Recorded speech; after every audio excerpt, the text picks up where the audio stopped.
So, what's up hunters? Jay here, for another Monster Hunter World Endgame Builds, featuring true Fatalis lands.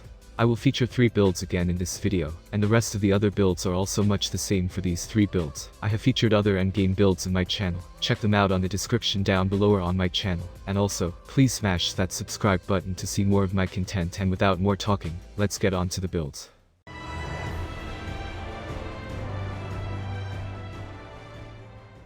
So here is the first build hunters. As you know, lance is not that famous weapon. In fact, in my hunts, I seldom see lance users. But as you know, lance is an awesome weapon for attack, and the best for defense, because of the power guard and counter clutch claw, that can mitigate incoming damages if your timing is right.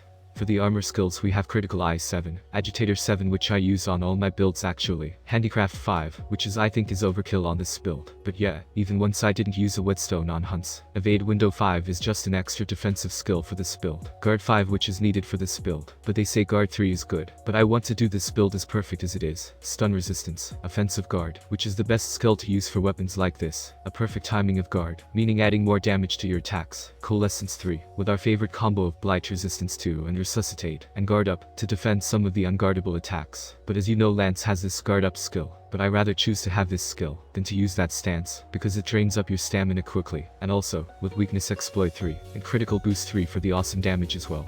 So let's talk about Lance. So Lance is a weapon that has the best defensive skill on it. It can do power guard that can block incoming damage, and counter it with an attack, and also, with the 3-poke guard or 3-poke then jump, follow up with 3-poke again, which is famous attack for Lance user. Also with the counter clutch claw, which helps you tenderize parts easily and avoid damage while on this stance. And the last is the charge attack, which helps you get close to the monster when it is out of reach without unsheathing your weapon. Lance are the best tank in the game, which can deal also great damage while keeping the guard. Guard Up to block some attacks that can't be blocked, like the Fatalis Conical Breath, not the special skill. Also if you are in a party, they can easily hide at your back while you are guarding the attack. For the second build, this build is tank type build, but still has the decent damage for your hunt. Handicraft was removed and Coalescence, but it is now on a defense boost 7, and Dragon Attack 6, together with Protective Polish and the Provoker skill, which helps you to get the monster's attention while on a party hunt or on a solo hunt with your Palico. It has the same weapon augment by the way. A decent build to tank up on hunts, if you play the tank role most of the time. For the food skill, it is much better if you eat up food with Feline Black Belt and Feline Groomer, or much better Feline Moxie, to avoid being one hit if you fail to guard the monster's attack. This is the damage for this build. The damage is actually good, compared to what I think the damage it would produce on hunts, and watch for a while, before we move on to the last build for this video.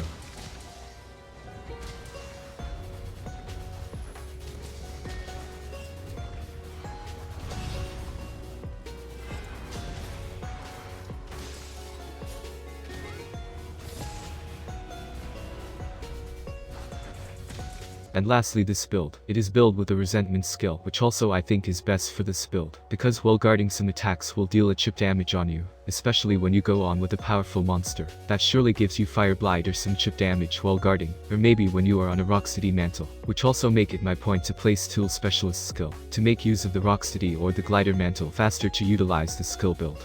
Then Resentment will help you a lot for damage, and I also place Coalescence with also worth it for that blights. Just remember to eat food skill with Feline Groomer, if you want the blights to be removed faster. So that's it for this build guys. I mainly do Monster Hunter builds and other Monster Hunter stuff, but after I finish the Monster Hunter Endgame Builds series, I think I will move on to the other games for a while. If there are no more updates on the Monster Hunter world while waiting, also while waiting for the Monster Hunter Rise on Switch, I'm hoping you can help me grow my channel by liking and sharing my builds. And also, please smash that subscribe button to see more of my content, and I see you in the next video. Peace.